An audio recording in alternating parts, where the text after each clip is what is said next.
There's a door in your life that just closed. Maybe recently. Maybe it's been closing slowly for a while and you've been trying not to notice. Maybe you saw it coming and hoped you were wrong. Maybe it blindsided you completely and you're still standing in front of it, hand on the handle, trying to figure out what just happened. And it hurts.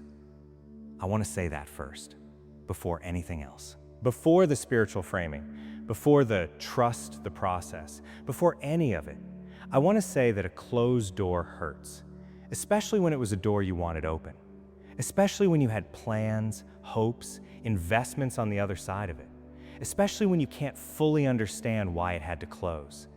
And I'm not going to rush past that. I want to sit with you in it for a minute before we talk about what it means. Because here's what I know about closed doors. The closer you were to what was on the other side, the more it costs when it closes. And a lot of you were close. You weren't just casually interested in that door. You had put real things into it. Real time, real hope, real faith, real pieces of yourself. And to have it close, especially when you couldn't fully control the closing, is a specific kind of loss that doesn't always get named as loss. People around you might not even recognize it as grief. But it is. It is grief. And it deserves to be treated as such. So give yourself that before you do anything else. Before you try to figure out what's next, before you look for the silver lining, give yourself a moment to actually feel the loss of what was on the other side of that door. Because bypassing the grief doesn't make it go away. It just makes it resurface later in ways and at moments you don't expect. Now, here's what I want to say about closed doors from a different angle. And I want to say it honestly, without making it sound easier than it is. God closes doors on purpose, not randomly, not carelessly, not because he's indifferent to what that closing costs you, but on purpose, with full awareness of what's on the other side, with full knowledge of what you wanted from it, with full understanding of what the closing is going to feel like. And he closes it anyway, because he can see something you can't. He can see that what's on the other side of that door, as good as it looked from where you were standing, as much as you wanted it, as right as it seemed, was not actually aligned with where you're going, was not actually compatible with who you're becoming, was not actually able to hold the weight of what's next for you, even if it looked like it could from the outside. And I know that's hard to receive, because from where you're standing, the door just looks closed. The loss just feels like loss. But I believe it. I've lived it enough times to believe it. And I want to ask you to hold that possibility, even loosely, even if you can't fully embrace it yet, that the closing is not the end of the story, that what couldn't get in through that door might just be finding a different way to you. I want to talk about the doors we try to force open, because this is where a lot of us spend enormous amounts of energy and enormous amounts of ourselves. When a door starts to close, the instinct is to push back, to do more, try harder, find a different angle, apply more pressure. And sometimes that persistence is right. Sometimes a door that looks like it's closing is actually just testing whether you want it badly enough. And the push is what opens it. But sometimes, and learning to tell the difference is one of the hardest skills in a person's life. Sometimes the door is closing because it's supposed to close. Because what's on the other side is not for you.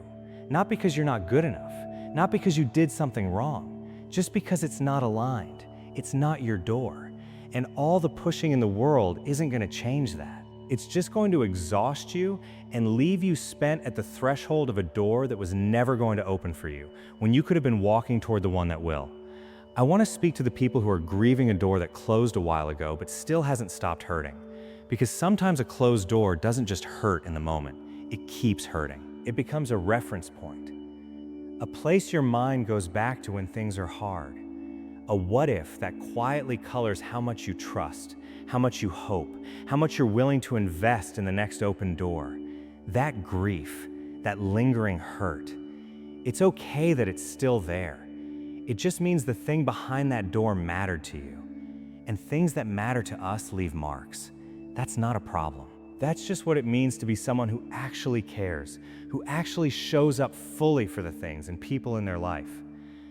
But I also want to gently ask, are you still living in front of a closed door? Still spending emotional energy on something that was finished a long time ago? Still letting it inform your present in ways that aren't actually serving you? Because there's a difference between a wound that's healing and a wound you keep reopening. And only you know which one it is. Here's what I've come to understand about the doors God closes. The closing is almost always followed, eventually, sometimes quickly, sometimes after a longer season, by a clarity about why. Not always a dramatic revelation. Sometimes just a quiet moment where you look back and think, oh, I see now. I see why that couldn't stay open. I see what I would have gotten into if it had. I see what I would have missed if I'd been behind that door instead of on this path. And that clarity, when it comes, doesn't erase the grief, but it changes the relationship to it. It moves the closed door from the category of loss into something more like information, like a necessary part of the story, like a chapter that had to end for the book to become what it was always supposed to be. Whatever door just closed in your life, or whatever door has been closed for a while that you're still carrying, I want you to consider the possibility that the closing was an act of love, not a rejection, not a punishment, not evidence that you're not enough, an act of love from someone who can see your whole path, not just the door you're standing in front of. And the next door, the one that's aligned, the one that's yours, the one that opens into something that actually fits who you're becoming. That door is still ahead of you. It hasn't been given to someone else.